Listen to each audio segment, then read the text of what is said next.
Hello and welcome to the Really Useful Podcast. I'm Christian Cawley and this is Gavin Philips. Hello. And we are both writers at makeuseof.com. Now, we are here basically to tell you how to make your technology work for you. That is the basic gist of this. You've got something in your hand and you're not entirely sure how it works, or you're not entirely sure how to make it do what you want it to do, then we're here to help you. There's a few other things we're going to talk about. We'll talk about social media. We'll talk about entertainment topics and things like that. But this is our first podcast, so we're not going to get anything wrong, but we might be just a little bit sticky with this. And we've never done a podcast together either, have we? No, absolutely not. No. In fact, we'd only first met in person, was that 2 weeks ago? Was it as recent as that? I thought it was longer than that. Well, maybe even 3 weeks ago. Yeah, I think it's more of a month, actually. Yeah. Oh, blimey, time flies. Doesn't it just? Yeah. After I spent too much money in the Lego store, yeah. Nice. Yeah, so, but, we've worked together for 6 or 7 years. I think so now, yeah. Yeah, so... Oh, that time definitely does fly, eh? Doesn't it? Doesn't it just? Okay, so, there's... The basic format of the show is we go through a bit of recent news that will be relevant to you. So we're not going to tell you that Intel has developed a new way of making microchips. We're not going to talk. That's you don't want to know about that. No one cares. All right, apart from the Intel shareholders. But we are going to tell you things like Facebook has been hacked. We're going to tell you that the Skype that you use on your computer is probably changing. Okay, that's the sort of thing we're going towards. And then we're going to have a bit of discussion about the Windows 10 October update and whether you want it. We're going to look at how to connect multiple HDMI devices to TVs with one or maybe a couple of HDMI ports. And we're going to look at how to download your videos and photos from Instagram. So we'll kick that off with the Facebook hack, which has also turned out to be an Instagram hack, with... 50 million accounts been affected, so there's a good chance we've probably been affected and you've probably been affected. Yeah. They think it may even be up to 90 million as well, wow. Depending on how far the numbers go and what Facebook end up revealing to everybody. But interestingly, in amongst it all, Facebook CEO Mark Zuckerberg was amongst the 50 million. He was affected by the hack that affected his own platform. There is karma after all. Yeah, absolutely.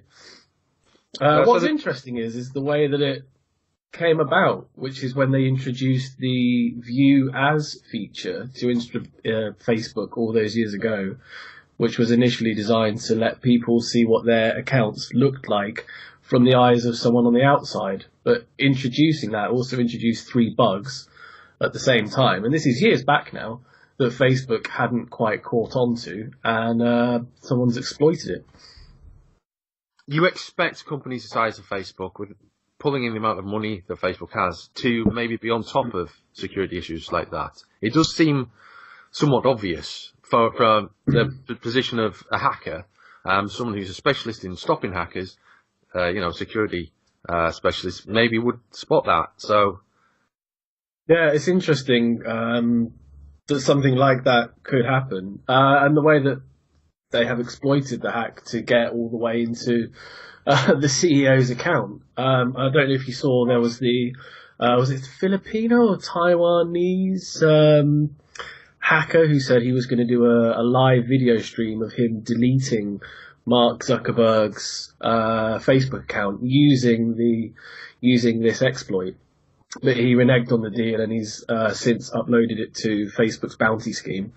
So he was like, "Oh yeah, had all the words, but when it came to crunch time, he bailed out." But yeah, you're right. For a company this size, I mean, and we see it happen so often. It was only a few weeks back, wasn't it? The British Airways lost, was it 300,000 people's payment information? And it happens all too easily. So. There's an added element to this, though, isn't there? Because there's the Instagram accounts have been hacked as well. Has that been done in the same way? Yeah, it is. It's all part of the same vulnerability. But that also the vulnerability extends to the Facebook login system that so many sites and apps now use, because it takes part of the pressure of login from them and puts the onus on Facebook, who, verify identities and so on and so on. But it means anything that you've used it for, Spotify, Tinder, etc., may also be vulnerable if your account was in the initial Facebook hack. So, the advice really is, if you notice that you've been signed out of any of your accounts unexpectedly, you have to change your Facebook password, and it's then worth going back through your other accounts to make sure there hasn't been any unexpected what's the word I'm looking for here? Activity, thank you. Lost the word there. But yeah, Facebook are also going to post up an informatic on the top of your news feed if you have been affected, so it should be fairly obvious if it is you. But yeah, in the meantime, just wait and see if you get one of those messages. Okay. Facebook have obviously taken action, and they've fixed the vulnerability. And they've also informed law enforcement. Yeah, the law enforcement angle is interesting, isn't it? Because I'm not sure how they're going to track down or even try and prosecute someone. No. Maybe that's code for the FBI rather than the NYPD, I don't know. Yeah, well, there's the other angle as well, is that because Facebook is registered in Ireland, for tax reasons, I imagine, they have to now report to the Irish GDPR commissioner. So it's going to be the first major tech company that's going to fall foul of GDPR laws. So they're waiting to see what sort of reaction there's going to be. Is it going to be a massive fine or otherwise? But yes, the first time we're really going to see what GDPR does. On the other hand, it means the Garda are on the case. So yeah, absolutely. Okay, we'll move on to another news topic, our second news topic, which is all about Skype. Now, you've probably used Skype. You may have it on your phone, you may have it on your PC or on your tablet. You may not have used it for a long time. A few years ago, Microsoft purchased Skype, and it has changed a bit over the years. It now has features like built-in recording. It has video conferencing as well as voice, and it has text chat and stuff. And it can handle quite a lot of people at the same time. There's screen sharing built into it as well. As these new features have been added, they've been added to a sort of secondary app. And what has been known as Skype Classic has been sort of ignored. And now it has been announced that Microsoft is ending support for Skype Classic. Now, it might be that you're using the new Skype, in which case you don't need to worry about this. But if you've been resistant to the new Skype, the old Skype, Skype Classic, is being brought to an end. Support is being pulled by Microsoft. It's officially known as Skype 7. You probably just call it Skype. And it's the one that looks like it's always looked, basically, whereas the new Skype is all kind of shiny and smooth and poppy. Just very smooth. Yeah, very slick. Skype 7, Skype Classic, is coming to the end of its life. Microsoft has said that as we continue to focus on and improve Skype version 8, support for Skype version 7 and below will end on November the 1st, 2018 on desktops and November 15th, 2018 on mobile and tablets. Now, if you're not happy about this, you can move to other voice chat systems. There's a lot of them about. You could even, WhatsApp kind of fills that niche quite well in many cases. It's entirely up to you. The new Skype is good. It has built-in recording, so if you're keen on recording stuff, we're using the built-in recording right now. If you're keen on recording your Skype calls for podcasts or whatever, then, that's a built-in feature now. At first, when this new Skype was introduced, it was a bit of a pain. It wasn't great. But over the last, so I'd say about 18 months, or certainly since Windows 10 was released, it's got a lot better, would you say? Yeah, I think so overall. I'm not a huge Skype user, but every time I log in, I have noticed these sort of like little improvements that have been coming back in as the classic Skype end date moves even closer. So they're obviously bringing bits in slowly to make sure everything works properly, which is quite nice to actually see from Microsoft, given its history of just dumping stuff on the end users on the final day, the day of reckoning. Um, but it's coming as obviously, like you said, they're consolidating everything into a single package. But it's going to be the same package used across Windows, Mac OS, Linux, iOS, Android, and even the web client is going to look very similar and try and act exactly the same as the desktop client. So it shouldn't leave people behind that perhaps don't have the computer spec to run the desktop app proper. They can just hop over to the browser app. Yeah, and I think the good thing about this as well is, as you say, it's unified, but also the mobile versions, you can also record your call on the mobile versions. Oh, I didn't know that. Yeah, as long as it's up to date, the record feature works on the mobile version as well. Oh, that's quite cool. Yeah, yeah, that is really handy actually. Because it's actually recorded in the cloud, and then you can just download it at the end of the call. Oh, that's really interesting. Yeah, that's a really useful feature.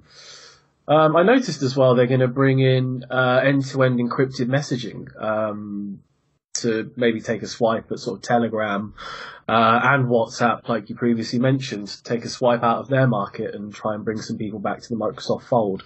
I can't actually see that happening en masse, but I think for people that do use Skype quite frequently, knowing that you have the benefit of end-to-end encrypted messaging is, extremely useful for everybody. So. Absolutely. It's probably worth pointing out as well at this stage that Skype calling has been introduced to Amazon Echo.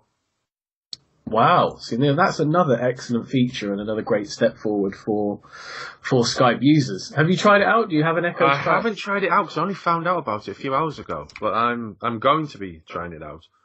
Wow, yeah. I mean, if you already have multiple Echoes, you can already make calls within your house, and I think you can also make calls to other people via your phone through Bluetooth and through the Amazon Echo. But now you can use Skype as well. Wow, brilliant. So as long as you connect your Skype account to your Alexa app on your phone, and then, you can do it that way. See, neither Microsoft nor Amazon really have that sort of smartphone presence, really. I mean, neither of them are manufacturers anymore. Well, Microsoft isn't anymore. Amazon never has, but I guess that brings them onto phones and into that sort of into your home integration a lot more than any of the other apps that are going around.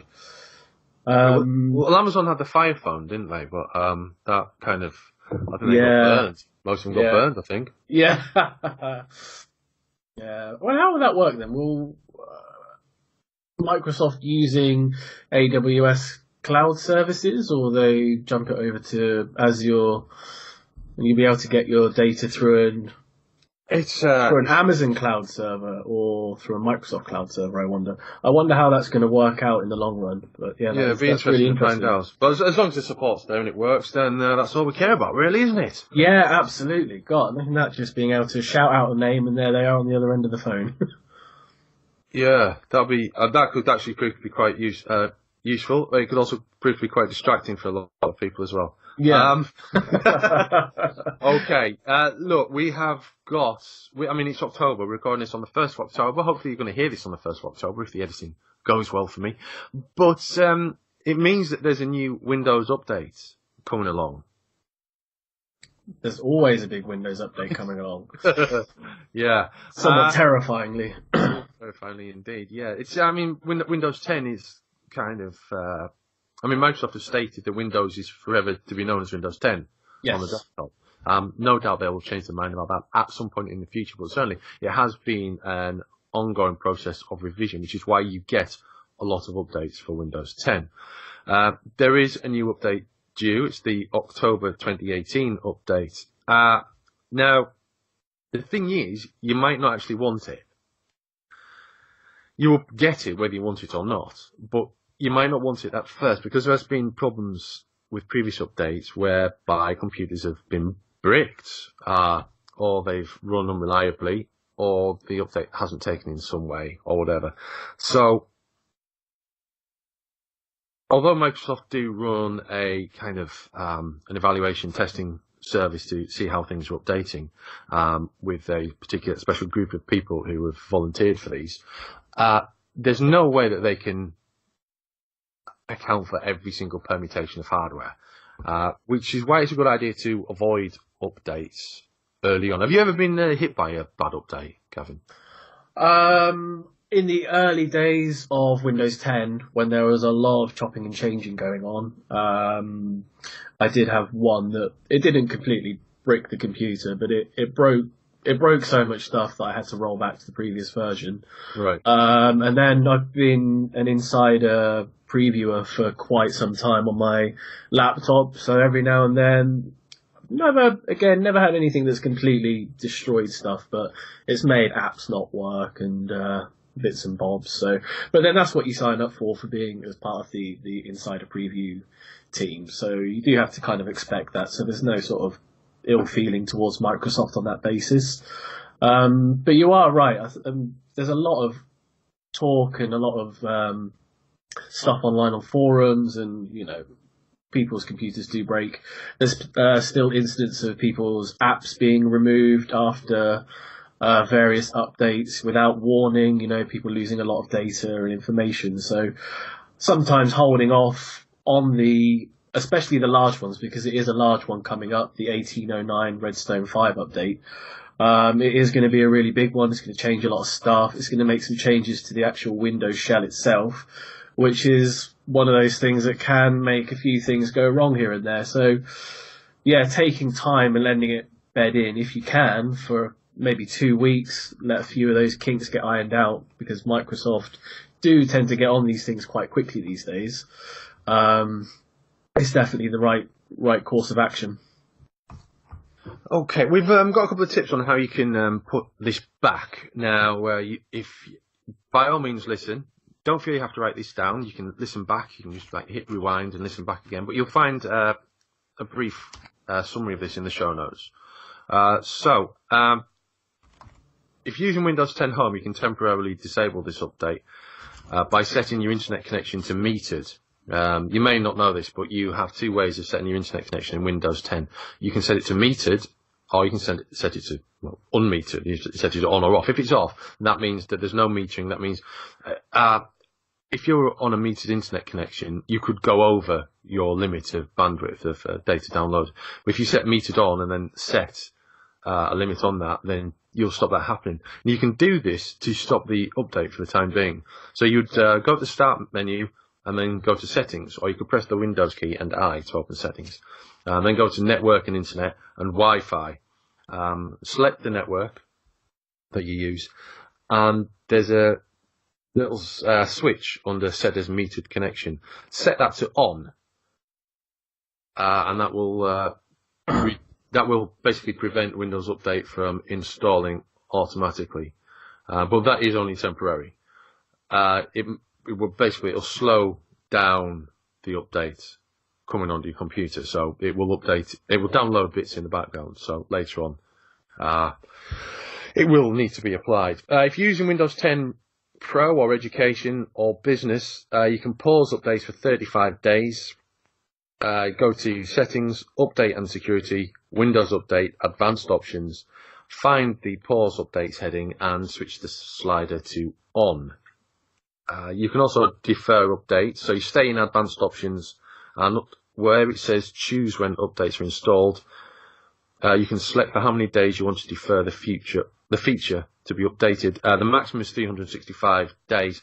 You probably don't want to wait that long, because there's security updates and things, zero-day exploit updates. So these are very important updates to have. So you probably don't leave it 365 days. Leave it maybe 14, 21 days. So we've got past the stage where people are complaining, and Microsoft have fixed it, as Gavin said. Yeah, solid advice there, I think. Especially the metered connection one. I know on my laptop, when I take it out and about, I've been stung once or twice before when I've changed over to a metered connection without realising. And Windows 10 has absolutely rinsed through my available data for an entire month within a few minutes. Yep. Which is very, very frustrating. So metered connections are definitely an excellent way to go. Definitely. I think if you're using your phone with your laptop, it's a good idea to set it then, isn't it? Yeah, absolutely, yeah. You just reminded me because I've just got a new laptop last week and I haven't been out with it anyway yet. Yeah, that's what will get you. The first time you set up in a cafe, you'll have to sit there for an hour and a half waiting. Yeah. Changing the time for the installation of the updates, you can knock it back a few days as well, just to keep an eye on the news, but that gives you a much shorter amount of time. But yeah. Okay. Listen, I got a new TV a couple of weeks ago as well. This sounds like I'm absolutely loaded, but these have been a long time coming. So we've got a new TV. So we've upgraded from one with a single HDMI to one with a massive 3 HDMIs. Ooh. And that means, it changes things considerably because it means there's less messing about at the back of the TV. Now, so, cause everything's HDMI these days, isn't it? So, like under my TV right now, there's a free satellite decoder. There is an Xbox One. There's a Wii U. There was a Blu-ray drive until recently. There is a Steam Link, and there is a Raspberry Pi playing, loaded up with retro games. Nice. So that's 6 things. Yeah. Still only 3 connectors. So what were you doing before though, when you had just a single HDMI? What were you doing then? Losing my temper most of the time. So the thing is, with the back of a TV, you've got HDMI inputs, and that you can guarantee they're going to be difficult to get to one way or the other. They're either going to be in a kind of a recess, or they're going to go straight into the back. And quite often, the ones that go straight into the back, they only happen when you've got the TV mounted on the wall. Absolutely. So you need extension cables. You need little L-shaped cables, which are, they're only like £3 or £4, like under $5 in the US. And so, that's an achievable fix. Workarounds. And you can get little extension cables as well to help you get into those niggly recesses. There are little splitters you can get. I was using, these come in all sorts of prices. I was using a cheap one that cost me £5. Which would take 3 HDMI cables, and it had a little button that you would switch between the 3 inputs. Yeah, a physical clicker. Yeah, basically. That was quite good, although it did tend on occasion to switch channels, so it was quite frustrating if you're playing a video game or watching a movie. Actually, frustrating full stop. But generally speaking, it worked. But you can get power. This was a small unpowered one. You can get powered ones with kind of more permanent switching. Yeah, I have one for my desktop, so I can switch between Raspberry Pi and my main thing, and just whatever else I need to connect to at the same time. And that's a powered one. Right. It still has a physical clicker, but it does seem to do the job quite well. I've never had any problems with it randomly switching back through, and the picture's absolutely crisp. It really, really is. The only problem I found, though, I think it's mainly because of the setup of my desk, rather than it being an actual issue, is the amount of cables that I then have trailing around everywhere. So I think if you can make it tidy, it's definitely the way to do it, though, I think.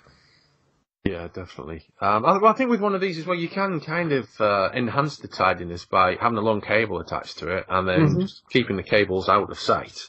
Yes. And just having the switcher close to hand. Or accessible anyway.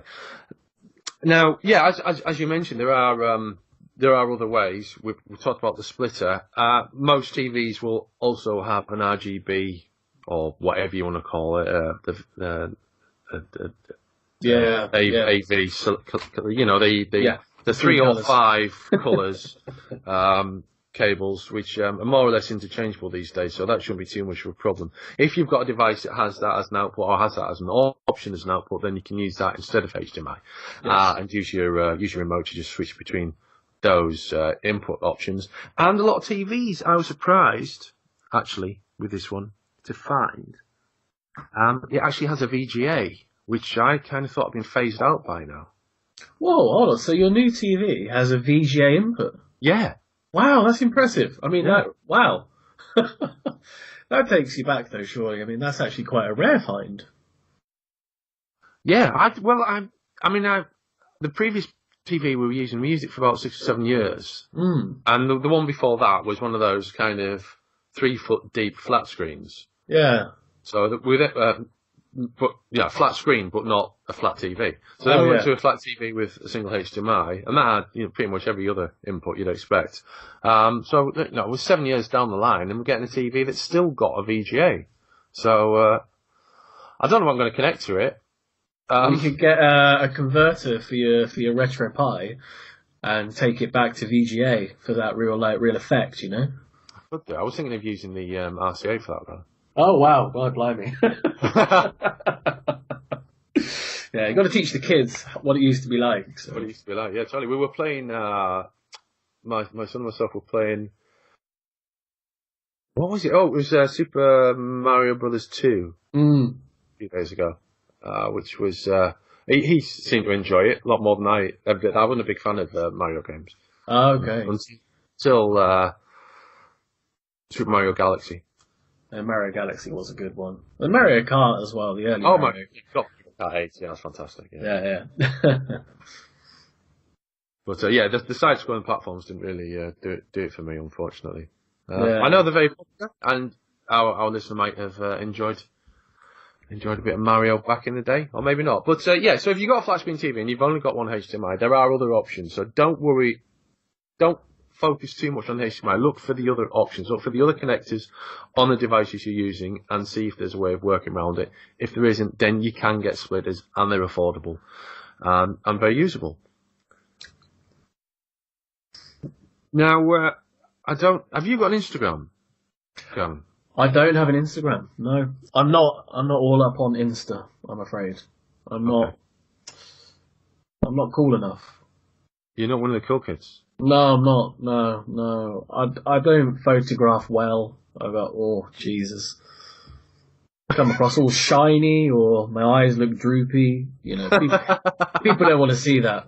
No, you're probably right. My eyes are not great in photos. I'm just looking at my avatar there, and I don't know what's going on with my eyes there. I look like I've loaded the weekly groceries into my face. Yeah. But Instagram is very popular. It has millions and millions of users around the world, and you probably think once your material's gone up there that that's it. You can't really do much more with it. But there are different ways you can download videos from Instagram to start off. And there are video downloader tools, which are often mobile apps. The one in particular would be video downloader for Instagram, for instance. But you can use things like IFTTT. Which how does that work then? How does that work? So you get the app on your phone. You hook the IFTTT to your Instagram account. And then you connect that to your Dropbox account. Ah, I see. Oh, that's good. What it will do is take the video and save it to your Dropbox account. That's very handy. Yeah, it is. Very good. If you're not using IFTTT already, listener, it is incredible way of saving a lot of time messing around with things that you do repeatedly. So a lot of repeated tasks can be streamlined. Hardware that you've got around the house, maybe like, for instance, a smart gas meter or smart lights or anything like that.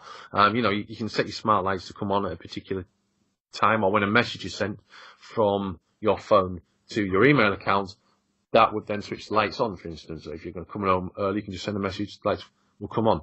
And it's not just about lights, everything. I use, do you know what I use IFTTT for? I make money with IFTTT. How'd you do that? I've written about this. I set up a account on Twitter, and then I used an eBay partner network account to create an RSS feed of items in of a particular type, and they get then sent through to the Twitter feed, and then people who click those items, they go and see, and if they bid or whatever, then it generates income for me.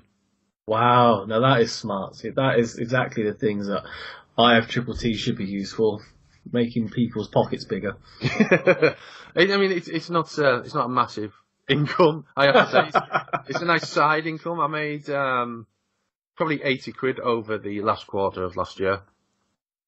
It's all right. Tank of fuel. Yeah, exactly. Yeah, absolutely. So IFTTT is a good option for a lot of things. Getting back to downloading Instagram videos, there are 7 different ways you can do this. So we've looked at IFTTT, we've looked at an app. There's a thing called PostGrabber, which is a web-based tool.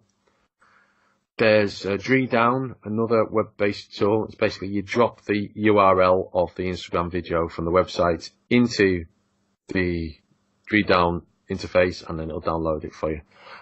There's an iOS app called Regrammar. There's it's probably worth mentioning a different Android app called OG Instagram, which isn't on Google Play, so you have to find another way of doing that, which is a thing called side loading, which isn't it isn't straightforward. It's possibly something we'll talk about on another occasion, actually, because it is useful in a number of circumstances. And there's another web-based tool called Grandblast. We'll give you a link to an article covering all 7 of these in the show notes, so you can check them out one at a time. But you can download your Instagram videos. I mean, that might be useful if you have, for instance, if you've recorded an Instagram video on your phone, you've got it on your phone already. If you've lost your phone or moved to a different platform, if you move from iOS to Android, for instance, then although the video will be in your Instagram account, it might not be that easy to download it. So using these tools should help you out there. Now, is there there's a way to do this with photos as well, isn't there? There is indeed. Okay, so say you want to download your Instagram to your desktop. So you sign into the account on your desktop browser, then you click on the profile icon in the upper right corner, and then click the settings gear next to where it says edit profile. In the new menu, select privacy and security, and here you can just click on data download and click request download. That will take you to the request page where you can get a copy of everything that you've posted to Instagram. Now, it can take up to 48 hours, but it'd probably be done within an hour. I think 48 hours is their kind of, the last, their biggest window. Absolutely. I think it depends on the account size as well. If you're a prolific uploader, it can take a little bit longer. The same as if you've got specifically quite long videos and what have you. It takes a little bit longer to compress them, but like it says, it shouldn't take more than 48 hours, and that really would be the absolute extremity of the download. Yeah, I would say so. Now, if you want to do it on your mobile app, you can do. You can do that using the profile icon, click the menu button, then the settings button, and then choose data download. So, it's straightforward. It is easy, yeah. It seems a lot easier than it is on Facebook as well. Doing it on Facebook's a bit of a pain in the bum, considering it's all the same company. Maybe that's a nod to how much more of a visual platform Instagram is compared to Facebook.